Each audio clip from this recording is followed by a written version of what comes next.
Y le voy a invitar a leer el versículo 6 y 7 del capítulo 4 de Génesis.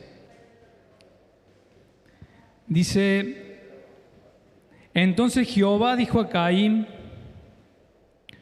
¿por qué te has ensañado y por qué ha decaído tu semblante? Si bien hicieres, no serás enaltecido, y si no hicieres el bien, el pecado está a la puerta. Con todo esto, a ti será su deseo, y tú te enseñorearás de él. Me llama la atención este pasaje que Dios quiere reflexionar o hacerlo reflexionar a Caín, ¿sí?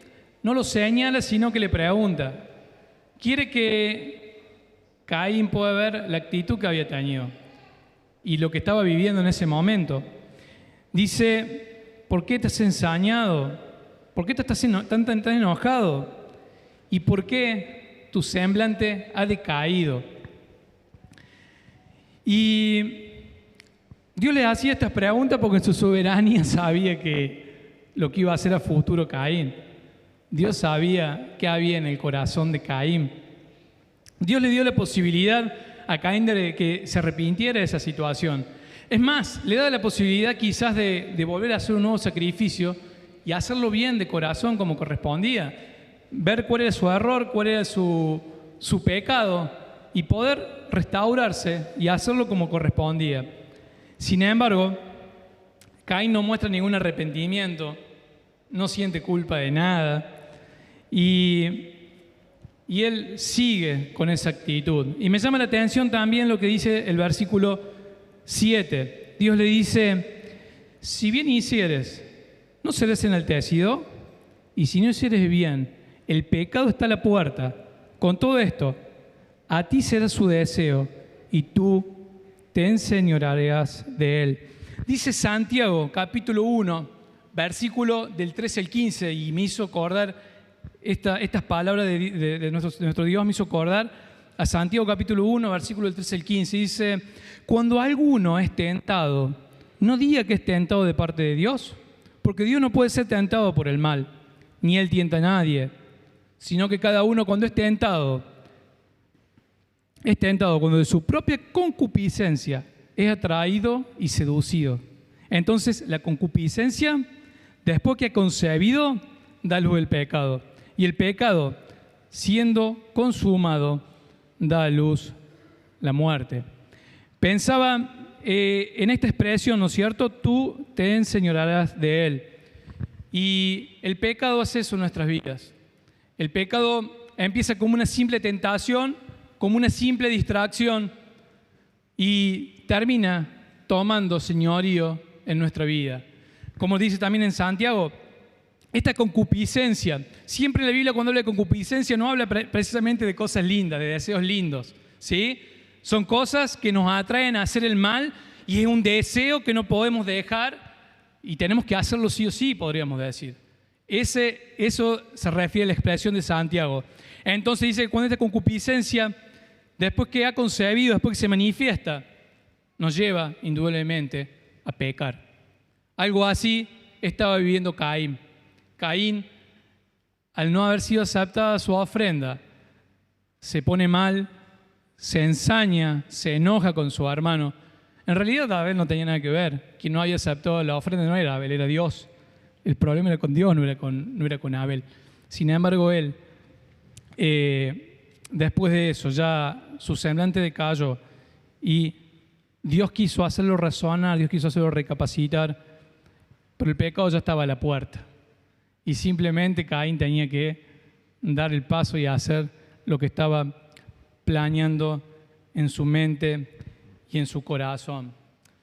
Dios no hace oído o no hace la vista gorda cuando estamos frente a la tentación. Dice que su Espíritu, ¿sí? El Espíritu Santo que mora en nosotros, nos habla, nos reprende, nos convence también de pecado, como dice también la palabra. Nunca estamos solos frente a las tentaciones, hermanos. Nunca estamos solos frente a lo que se nos puede presentar diariamente, que sabemos que está mal y tenemos que tomar una decisión. O pecamos o agradamos a Dios. Y Dios nos da en ese momento la oportunidad. Por su Espíritu, el Espíritu nos habla y nos dice que estamos por hacer algo que no está bien. Y ahí es donde está la disposición del corazón. Si nuestro corazón está rebelde, si nuestro corazón está frío, si nuestro corazón está alejado de Dios, lo más probable es que el pecado va a ser señor de tu vida, se va a enseñorear de vos y va a hacer lo que quiere con vos. Y Satanás, nuestro enemigo, gana batallas porque nuestro corazón no está firme en Él. Yo me preguntaba, ¿cómo está mi corazón frente a las tentaciones? ¿Soy hábil frente a la tentación? O sea, la habilidad mía sería buscar al Señor. ¿Lo busco en esos momentos en que sé que estoy por ceder a hacer algo que no corresponde?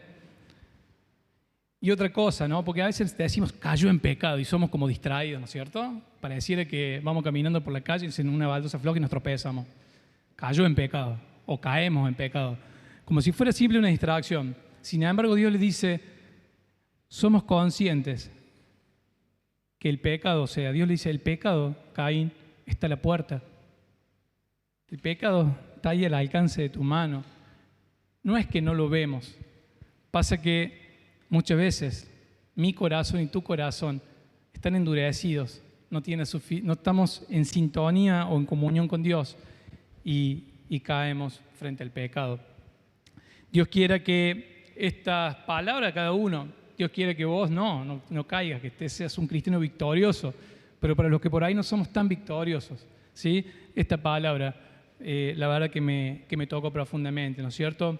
Estar firmes frente a las tentaciones y escuchar la voz de Dios. Porque Dios te dice, el pecado está a la puerta, ten cuidado, sé vivo, no caigas, no cedas.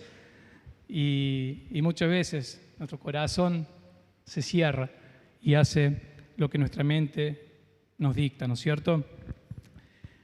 Avanzamos en la lectura y dice el versículo 8, y dijo Caín a su hermano Abel, salgamos al campo, ¿sí? Qué simpático Caín con su hermano, ¿no? Cuando el hermano tiene alguna actitud así muy buena hay que tener sospechas. Cuando tu hermano de carne, ¿sí? Te dice, alguna broma te va a hacer o algo te va a hacer, ¿no es cierto? En este caso no fue tan simpática su invitación, ¿no es cierto? Y dijo Caín a su hermano Abel, salgamos al campo. Y aconteció que estando ellos en el campo, Caín se levantó contra su hermano Abel y lo mató. Durísimas palabras, ¿no? Pero el relato es así.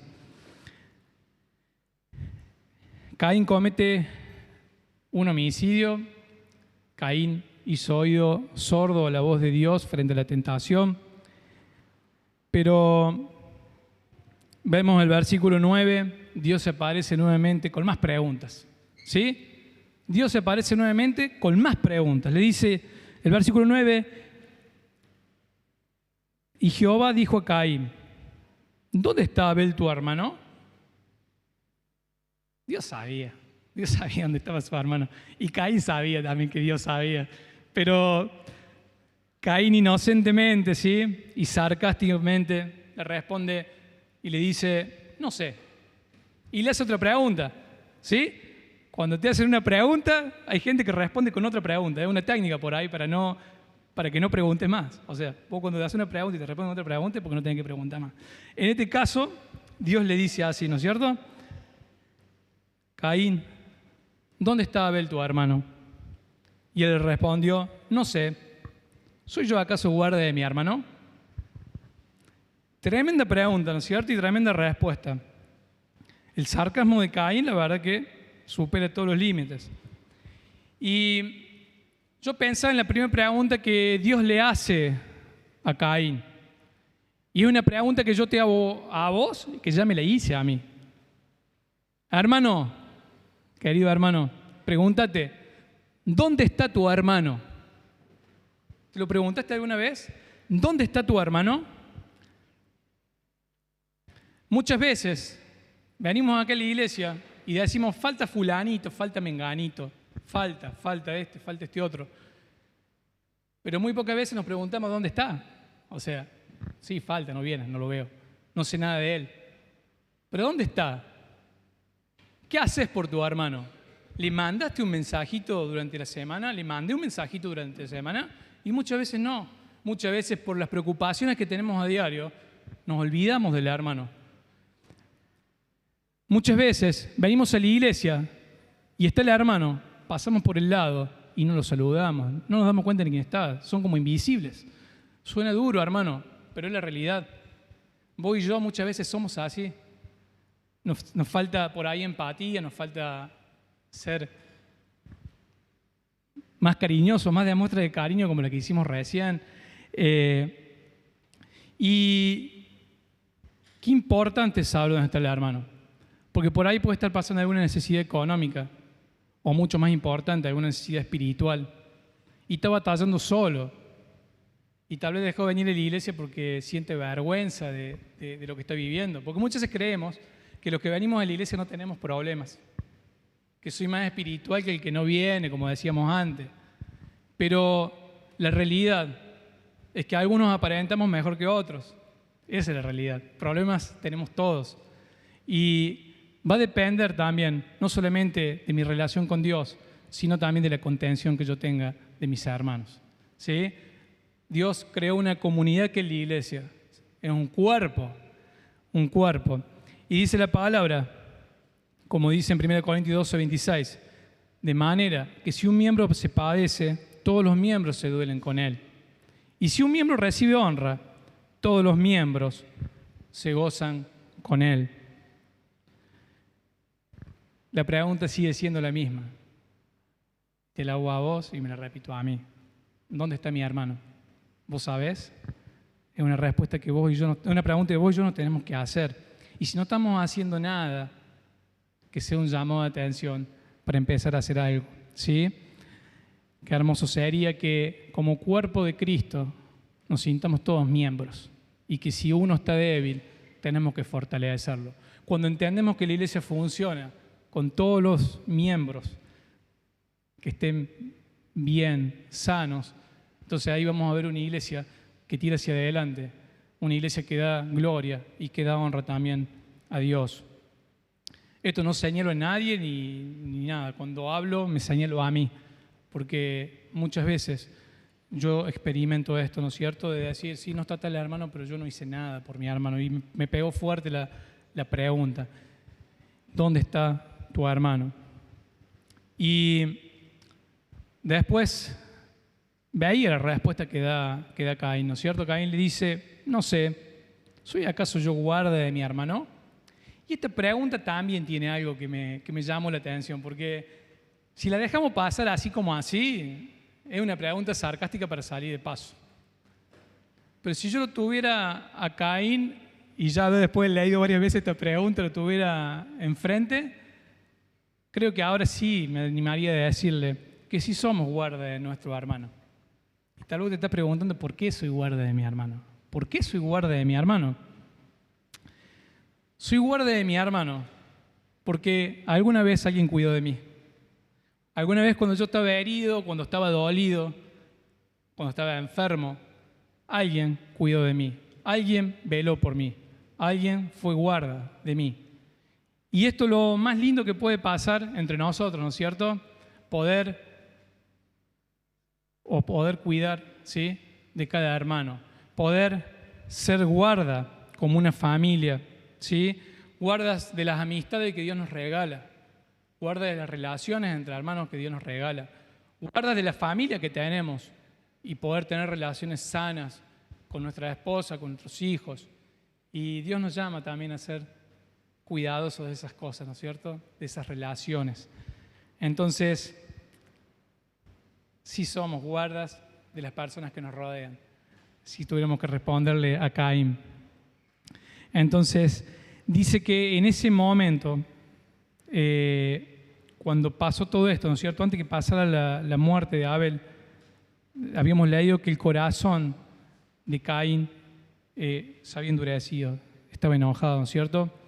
Y yo pensaba también en esa actitud que tuvo Caín, lo primero que le vino a la mente. A veces lo primero que nos viene a la mente no siempre es lo mejor. Y muchas veces tenemos diferencia con nuestros hermanos. Y lo primero que viene a la mente, hermano, de vos y yo, es contraatacar. Y esa por ahí no es siempre la mejor opción. porque el enojo nos conduce al pecado y nos lleva a equivocarnos. Y pensaba en esto, en este enojo que tuvo Caín, lo condujo a ser un homicida, lo condujo a la muerte de su hermano. Ahora yo me preguntaba, ¿no? Y es dura la pregunta, y me van a decir, no, se te está yendo la mano. Vos y yo, muchas veces, ¿no somos homicidas? No hace falta matar a alguien para hacerlo. La Biblia dice, miren lo que dice en 1 Juan 3, del 15 al 17, versículo reconocido. Todo aquel que aborrece a su hermano, ¿qué es? No la escucho. Homicida. Me pegó fuertísimo la pregunta, hermano. La respuesta y lo que dice la palabra. Versículo reconocido por todos. Pero dice, todo aquel que aborrece a su hermano es homicida. Y sabes que ningún homicida tiene vida eterna permanente en él. Pero dice, en esto hemos conocido el amor, en que Él puso su vida por nosotros. También nosotros debemos poner nuestra vida por los hermanos. Pero el que tiene bien en este mundo y ve a su hermano en tener necesidad y cierra contra él su corazón, ¿cómo mora el amor de Dios en él?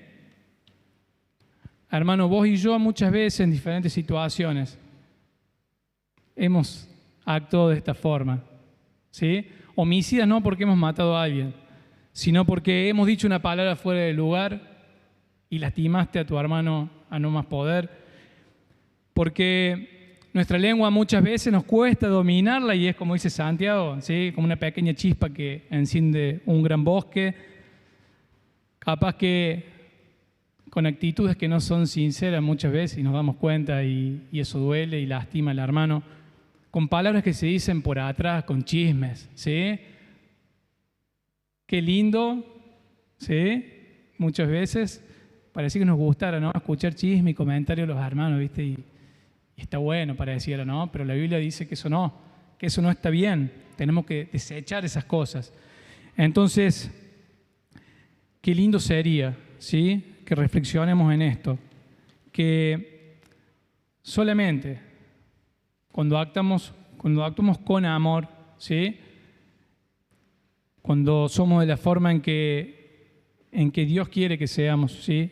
Y para esto tenemos que conocerlo a Él. Dice, en esto hemos conocido el amor, ¿sí?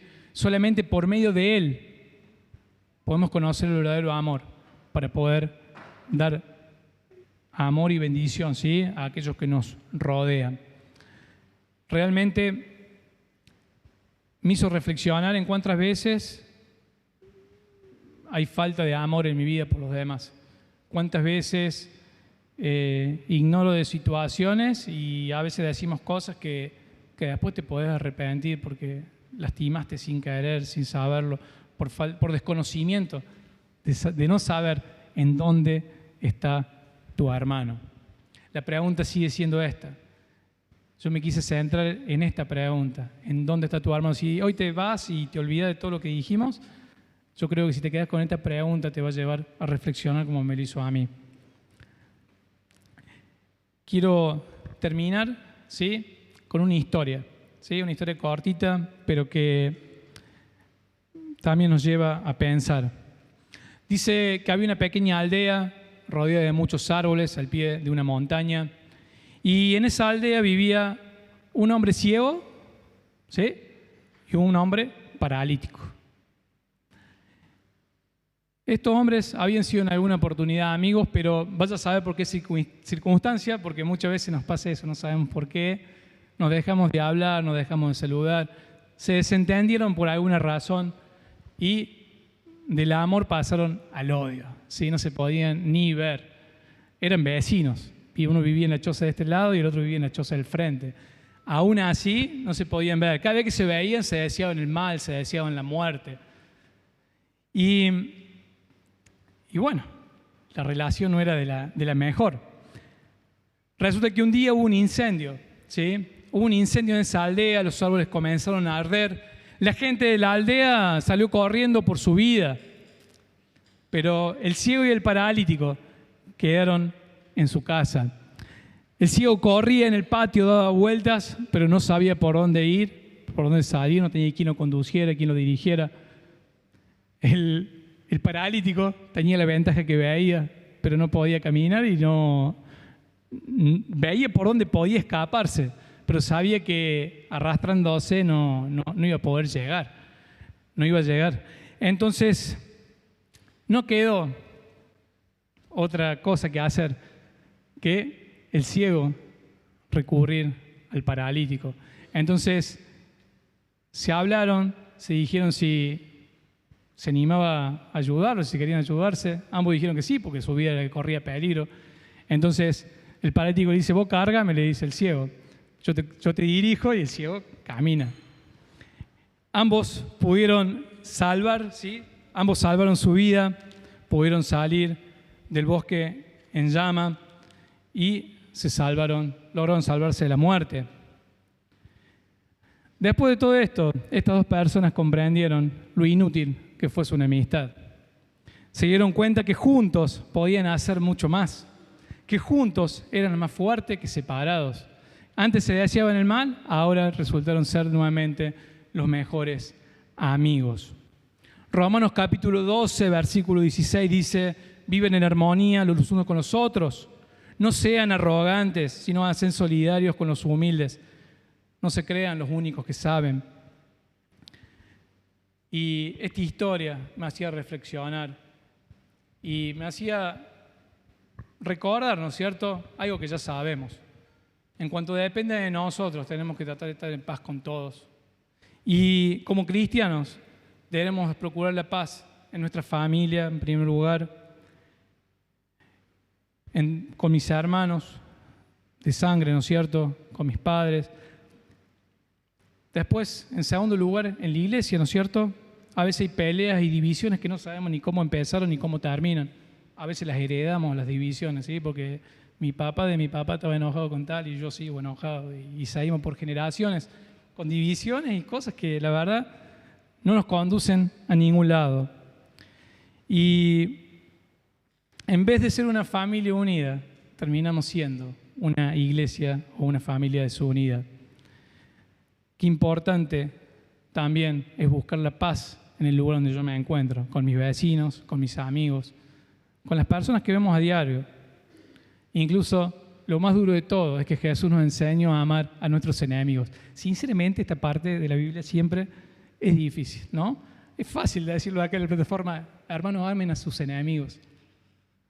Yo creo que es la más difícil de cumplir, porque siempre tenemos la razón nosotros, ¿no es cierto? Entonces, eso creemos, que siempre tenemos razón nosotros. Entonces, por eso nos cuesta muchas veces amar a aquel con que discutimos, somos diferentes. Pero lo que no es diferente es que somos todos hijos de un mismo Padre, miembros de una gran familia. Y es importante que nos respetemos entre nosotros. Es importante que nos ayudemos.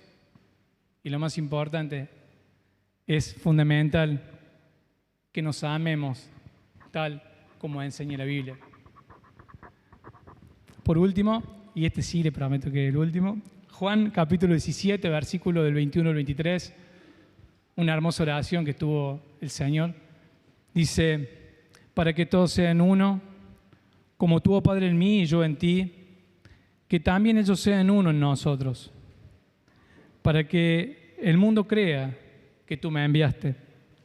La gloria que me diste, yo les he dado, para que sean uno, así como nosotros somos uno.